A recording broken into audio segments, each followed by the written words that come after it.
Senator Coons. Senator Cotton.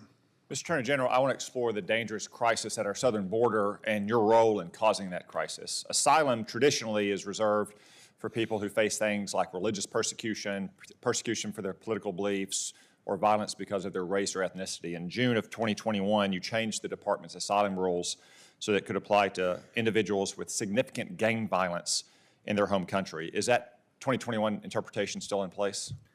It is. It reinstates a previous interpretation that the department had of the same asylum rules, yes. Okay. Do you know the most recent murder rate in Honduras? I'm sure it's enormously high. It's 36 per 100,000 people. What about Colombia? I don't know. 23 per 100,000. Guatemala? Again, I don't know, but I believe it's quite high. 17 per 100,000. What about Mexico, right across our southern border? I also think it's very high. 28 per 100,000. So I have to say, since you rewrote the rules of asylum based on the perceived degree of violence in these countries, I'm a little surprised you didn't know those, but let's look a little bit closer to home. Do you know the murder rate in New Orleans last year? I don't, but I want to be clear, this wasn't based on violence. This is based on threats specifically to individuals, on gangs, where the country was unable to protect the person. That's what it was about. It wasn't about violence in general. Okay, well, you're partly responsible for protecting Americans, so let's see. Honduras' government can protect its own people except for 36 out of every 100,000 for murders. Guatemala, 17 out of every 100,000. The murder rate in New Orleans last year was 70 for every 100,000. What about St. Louis? Again, it's very high, I think. 68 per 100,000. What about Baltimore? Also very high. 58 per 100,000. Yeah. Should American citizens in places like New Orleans and Baltimore and St. Louis begin to seek asylum in countries like Honduras and Guatemala under your asylum principles? Again, I'm saying that the principle here is protection of specific individuals who are being threatened by the gang and where the local country is unwilling or unable to protect them. So is the United States government and the city governments of St. Louis and Baltimore and New Orleans unwilling or unable to protect its own citizens? I don't believe they're unwilling. They're doing everything that they can. We're supporting them in every way they can.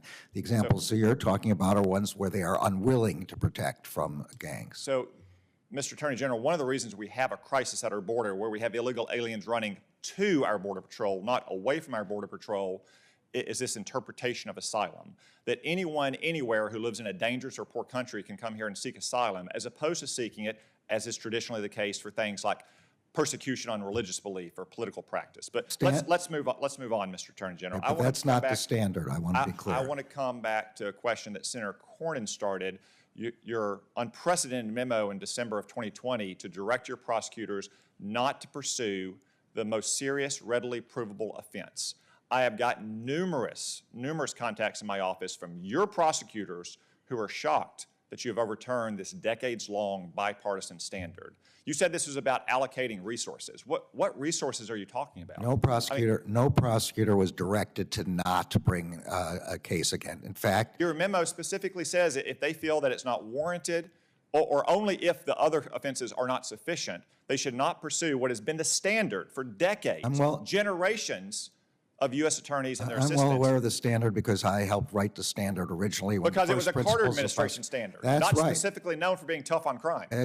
Well, it was the first time the principles of prosecution were reduced to a book which explained what they were. It was included in it. Every assistant U.S. attorney is able to use their discretion to bring these kinds of cases. No one's being directed to not do anything. You specifically said that they should not pursue the most serious, readily provable offenses in cases where mandatory minimums are present because it's not warranted.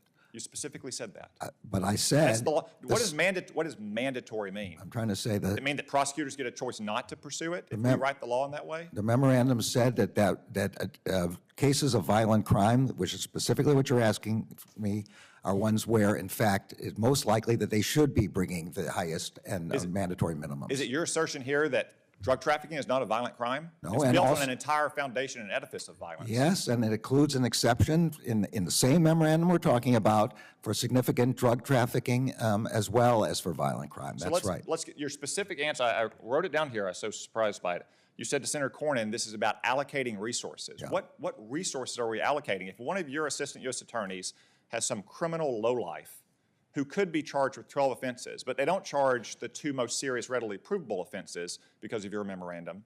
They're still charged with 10 offenses.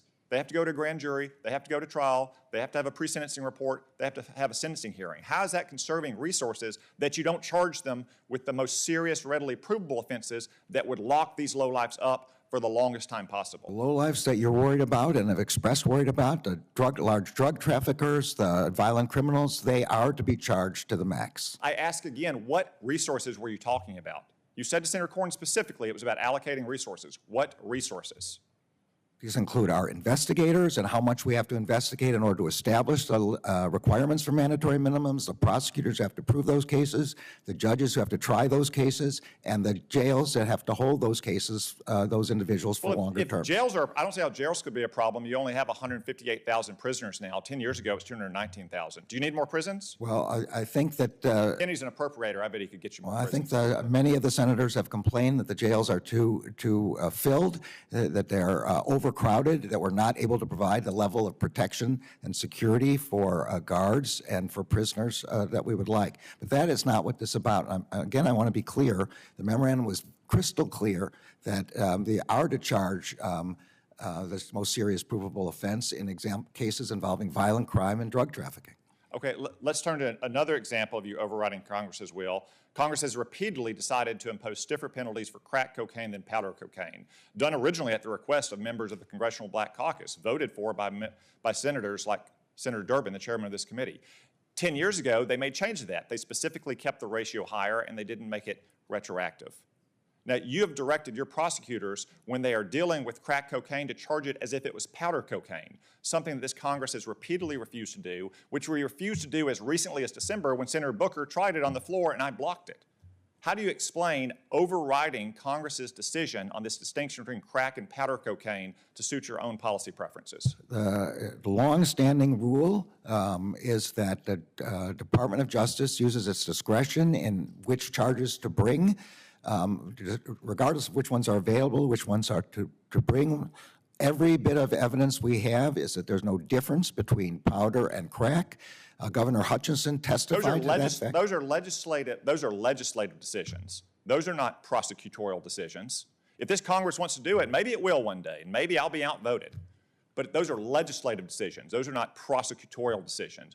You said at your confirmation hearing that you had to follow the law as it was written, that the executive branch could not rewrite the law. What you were doing is rewriting the law. It's not a single prosecutor out on the front lines making one decision. You're directing every federal prosecutor to override the law that has been written by Congress. We're using our discretion as to which charges to bring, in which circumstances, which ones are appropriate. That's what we're doing. That's a long-standing history of prosecutorial discretion in the United States. Senator Hirono. Thank you, Mr. Chairman. Mr. Attorney General, aloha.